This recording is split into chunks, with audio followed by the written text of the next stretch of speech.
উত্তরায় একজন স্বামীকে বাঁচানোর জন্য একটি স্ত্রীর খুব আপ্রাণ চেষ্টা, যেটা নিয়ে সোশ্যাল মিডিয়ায় ভাইরাল হয়েছে এবং পরবর্তীতে জানা গেল যে আসল যে স্ত্রী সেটাও সোশ্যাল মিডিয়াতে আসছে। এটা নিয়ে একটু কনফিউজ হয়ে গেছে।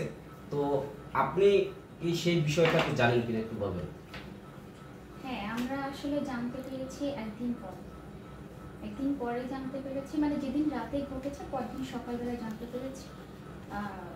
তার ওয়াইফের মাধ্যমে জানতে পারি যে এরকম একটা ফিমেলের সাথে সেভাবে মারপিটের সাথে জড়িত হয়েছে, মানে তাকে আহত করা হয়েছে। ফিমেলটা তার ওয়াইফ। তা আমরা তো সবাই জানি এত বছর, প্রায় 7 বছর সামথিং হবে যে একই বিল্ডিংয়ে আমরা থাকি, সবাই এনারাও থাকছে আমাদের সাথে। আমরা জানি তার লিগাল ওয়াইফ, অফিসিয়াল ওয়াইফ, সব ফ্যামিলিগতভাবে সব দিক থেকে সবাই চিনে জানি, তার ওয়াইফরা চিনে যে তার ওয়াইফ হচ্ছে এই, তার বাচ্চা। তো স্বাভাবিক, এটা সব পরের ব্যাপার। যেহেতু দেখেছেন সোশ্যাল মিডিয়াতে অন্য স্ত্রীর মানে ভাইরাল, সেক্ষেত্রে আপনারা কনফিউজ হয়ে গেছেন? ডেফিনেটলি কনফিউজের কথা, কারণ সেই এই মেয়েকে আমি যতটুকু চিনি, আমার বেশ কয়েক মাস আগে বাসে এসেছিল। আমি একটা ঝামেলার সূত্রে উপরে আসি, ঝামেলাটা ঠেকানোর জন্য। আমি জানতাম না যে মেয়েটা এখানে আছে, মেয়েটা ওই পাশে রুমে ছিল। তো তার হাজব্যান্ডকে বুঝালাম, দেখেন মানুষের যে ঝামেলা থাকে, বউ যদি ফর এক্সাম্পল, মানে এটা একটু বাজেভাবেই বলি, যে বউ যদি প্রস্টিটিউটও হয়, তুই বাচ্চার মা, তাকে কিন্তু অনেক হাজব্যান্ডরা মাফ করে তারপরে কিন্তু তাকে নিয়ে সংসার করে, এমনও নজির আছে। তা এই ধরনের কোনো কিন্তু হাজব্যান্ডের উনি যে খারাপ, চারিত্রগত খারাপ ওয়াইফের, এই ধরনের কোনো এলিগেশন নাই। সো তার কথা হচ্ছে সে শুধু শুধু আমাকে ডাউট করে আমি নাকি পরকীয়া রিলেশনে আসক্ত। তা ওই দিন পরকীয়া রিলেশনে আসক্ত ছিল না, ওই মেয়েটা তার হাজব্যান্ডের গলা চেপে ধরেছে। ইভেন তার ওয়াইফ ডেফিনেটলি তার ওই মেয়েকে একটা থাপ্পড় মেরেছে। কেন থাপ্পড় মারলো, এটার জন্য হাজব্যান্ড আবার এটি মারতে গিয়েছে। এখন সে জানে যে এটা একটা বোন হয়, স্বাভাবিক এটা। তাহলে বোন আবার কেন ইস্যু নিয়ে, তা বাকি ইস্যু তো শুনলেন যে বললে কোন মেয়েকে নিয়ে ওই মেয়ে আর একটা মেয়ের বিষয় নিয়ে আসছে। তা আমি মেয়েকে জিজ্ঞেস করলাম যে যেহেতু আপনাকে নিয়ে তার আপনি শত বোন হন, আপনাকে যেহেতু ডাউট করছে, আপনি একটা মেয়ে হয়ে এনার সাথে যোগাযোগ নাই বা রাখলেন, কারণ আপনি রক্তের কোনো পার্সন না, তা আপনি দূরে থাকেন, এটাই ভালো। হ্যাঁ, আমি দূরে থাকবো আপু, আমার তো বিয়ে ঠিক হয়ে গিয়েছে, আমার বিয়ে হয়ে যাবে। আপনি যে বিষয়টা বলতেছেন, ওই মেয়েটা এই মানে তাদের নিজস্ব বাসায় এসেছিল, হ্যাঁ, তারপর একটা অকারেন্স ঘটে গেছে, একটা ঝামেলা হয়ে গেছে, এই ঘটনাটার বর্ণনা দিচ্ছে। তারপর যখন মেয়েটা বললো যে আমার তো বিয়ে ঠিক হয়েছে, শুধু শুধু আমাকে ডাউট করছে, আমার ফ্যামিলিতে জানানো হয়েছে, এটা আমার মান সম্মানের ব্যাপার, আমি এনার সাথে কোনো যোগাযোগও রাখবো না, আমি আমার রাস্তায়, উনি ওনার রাস্তায়। তা ওনার হাজব্যান্ড আমার সামনে বলছে যে এখান থেকে আপনি যাবেন না, আমি আপনাকে আগিয়ে দিয়ে আসবো, কারণ আপনি আমার বাসায় এসেছেন, আপনি যদি এখান থেকে নামার আগে কোনো দুর্ঘটনা কিছু ঘটে, তার দায়ভার আমার নিতে হবে। মানে এটা আপনাকে বলতেছে? আমার না, আমার সামনে ওই মেয়েটাকে আপনি করে বলছে। তা আমি বললাম আপনি আসলে আপনার সাথে না কিছু নাই? তা বলছে না আপু, আমার বিয়ে ঠিক, আমার ফ্যামিলি আছে, আমার বিয়ে ঠিক। আচ্ছা, ভালো কথা। আমি মেয়েকে এক প্রকার বলতেই পারেন যে ওনার যেহেতু ভাবির কোনো এখানে ফ্যামিলি কেউ নাই, যা আছে দূরে থাকে, তো তারা খবর পেতে পেতে আসতে টাইম লাগে। তো সিরিয়াসলি বলতে গেলে তো এটা আমি আসবো বা আমরা আসি, যেই আসবো ভাড়াটিয়ারা দারোয়ানরা আসবো। তা আমি খালি বললাম কি, দেখেন আপু, আপনার এই ইস্যু হোক আর যে ইস্যু হোক, পরকীয়া নিয়ে অনেকদিন ধরে আমরা গুজব শুনি, তাহলে সত্যি হলে সত্য, মিথ্যা হলে মিথ্যা। আপনাকে যেন আর এই আশেপাশে না দেখি, যদি দেখি আপনাকে তাহলে সোসাইটি থেকে লোক দিয়ে আপনাকে বাঁধবো, ইভেন পাল্টা থানাতে ফোন দিয়ে আপনার যা করার দরকার। আচ্ছা, এই ঘটনা কি আপনারা কি এই প্রথম দেখেছেন না এর আগে ঘটনা ছিল? এই ঘটনাটা আমি ফার্স্ট দেখি, ঝামেলা ইস্যুতে আসার পরে আমি জানতে পারি। তাদের এই যে পারিবারিক ছাড়া তার চরিত্রের ব্যাপারে অন্য কোনো কিছু বিষয় তথ্য জানেন?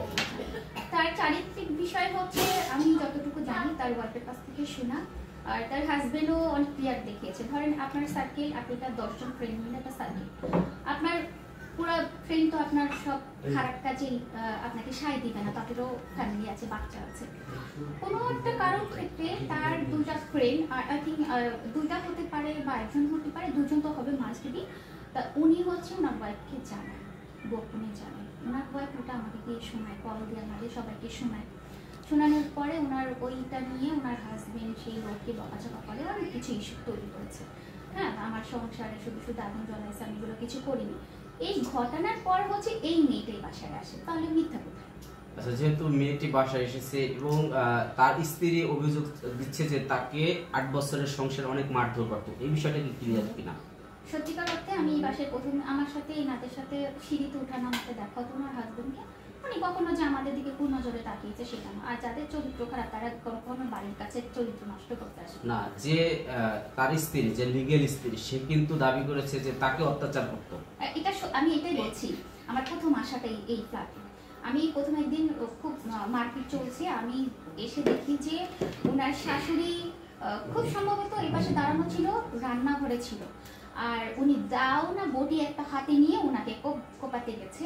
আমার বোন ছিল, 7 তলার একটা ভাবি ছিল, এরা এখানে কোনো একটা ইস্যু নিয়ে যাই হোক বাই মিস্টেক থাকে। তখন আমি বলছি যে এই আপনি ওনার মানে ছেলের যে মেয়েগুলোর আম্মাকে বললাম যে আন্টি আপনার সামনে তার গায়ে হাত দিয়েছে এতক্ষণ, আমি দৌড় দিয়ে চলে আসছে না থাকতে পেরে, দারোয়ান আসতেছে।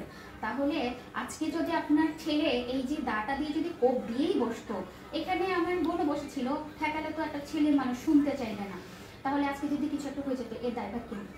পরে বলে আমার কথা শুনিই না। এটা হচ্ছে তার গার্জিয়ানের ভাষ্য ছিল ওই মুহূর্তের জন্য। এরপর ডে বাই ডে মনে করবেন ওই সূত্রে সূত্রে সূত্রে সূত্রে আমাদের আসা। তা আমার সামনে অনেকবার ভাবিকে বলেছি একটা কাজ করে আপনি আপনার শ্বশুর শাশুড়িকে জানান। ও সে কিন্তু শ্বশুর শাশুড়িকে যথেষ্ট ভালো বলতো, বলে যে আমার শ্বশুর শাশুড়ি আমার পক্ষে। এখন পক্ষে কেমন পক্ষে বলেন? যদি বলে আব্বা দেখো তোমার, তুমি করে বলেন আব্বা দেখো তোমার ছেলে এরকম করে, তোমার ছেলে আমাকে বলে গেছে তোকে যেন আজকে বাসায় এসে তোর চেহারা না দেখি। বলে আরে সমস্যা নেই, আমি দেখবো, আমি তো আছি। তা বলে তুমি আছো বললে তো হবে না, তুমি তাহলে আজকে রওনা দাও, তাহলে কালকে। আপনি বিশ্বাস করেন 6 মাসে তারা এখানে পা দেয়নি। তো এখন যে সোশ্যাল মিডিয়ায় যে বিষয়টা আমরাও দেখছি যে তার হাজবেন্ড তাকে বিভিন্নভাবে হুমকি দিচ্ছে যে আমি সুস্থ হয়ে আসি তোমাকে দেখাবো, এমন কিছু ঘটনা ঘটতেছে। তো পরবর্তীতে তার সংসারের ঝামেলার ব্যাপারে আপনি প্রতিবেশী হিসেবে কেমন দেখছেন? আচ্ছা, আমি আপনাদের একটা বিশেষ একটা কথা বলি, সেটা হচ্ছে আমি যদি সংসার করি, সংসার করার মতন সংসার করব। আমার যদি ভালো না লাগে পারিবারিকভাবে আইনি ব্যবস্থাভাবে যেভাবে সুবিধা হয় আপনি সেভাবে তাকে কাটসাট করবেন, নিতেই তো। আপনি কি টেনে হিসেবে সম্পর্কটাকে ন্যাস্টিভাবে নেবেন না। তা এখানে তাকে হচ্ছে এই যে যখন হচ্ছে সরকার প্রধান হয়, তা যখন স্পেশাল ব্রাঞ্চ আসে, এএসপি সহ আসছে, তো বলেছে কি যে আপনাদের এই বাসায় কোনো একজন পুরুষ মানুষকে ডাকেন। দেখুন ওই সময় কিন্তু কোনো পুরুষ মানুষ আসবে না। তা ভাবি যে আমাদের বাসায় ওই রাত্রেবেলা যে দরজা লক করে কান্না করে দিয়েছে, ওনার হচ্ছে গুলি টুলি খেয়ে আসছে। তা আমরা আসি, আসার পরে আমি ওই পাশে বসা ছিলাম, এএসপি বসা ছিল, আর টোটাল 5-7 জন আসছিল। ওনার ল্যাপটপ ওনার ফোন সব সিজ করছে। করার পরে আগে পিছিয়ে কি হয়েছে আই ডোন্ট নো, দারুণ চাচার ছেলে ছিল বদলি দিল্লিতে। আমাকে জিজ্ঞেস করা হলো ছিল যে ওনার বিষয়ে কি জানেন। এখন স্বাভাবিক যতই ব্যক্তিগত আমরা করবো না। তা আমি বললাম যে উনি অনেক অমায়িক পার্সন, উনি নির্ভয়, উনি 2 বাচ্চা নিয়ে এখানেই থাকে। বলে কি উনি কোনো চারিত্রিক বিষয় নিয়ে জিজ্ঞেস করেছেন না, ওনার তো চরিত্র অনেক ভালো। এখন সুযোগ পেলে তো একটা মানুষকে বিপদে ফেলতে পারে না, রাইট? এখন আসল ঘটনা এটা কেন বলছি আপনাদের, এটা আসলে আমি কোথাও বলিনি, এখানে বলছি। সেটা হচ্ছে ওনারা আমাকে বলছে এই বড় আপাটাকে ইনিকে, আমি বললাম ইনি ওনার স্ত্রী। বলে বড় আপাকে, কোথায় বড় আপা? নাম্বারটা দেখলাম কি বড় আপা তো না, ওনার এটা ওয়াইফের নাম্বার। বড় আপা কেন দিয়ে রেখেছে? এখন আপনারা মিডিয়া পার্সন, আপনারা বুঝে নেন যে বাহিরে গেলে কল আসলে বড় আপা কল দিয়েছে, এটা তো স্ক্রিনে পরে আসে। একজন হাজবেন্ড তার স্ত্রীর নাম্বার লিখে রেখেছে বড় আপা। হ্যাঁ, আর এখানে কিন্তু আমি সিরিয়াস বলছি, এটা ওপেনে তার সাথে আমি অনেকবার দুষ্টামি করেছি। বড় বোন বলতে পারেন আমাকে তার, বা আমি একটা জ্যাঠাশ বলো, বড় বোন বলো, সেই সময় বউকে কে বড় আপা বানান, বোকা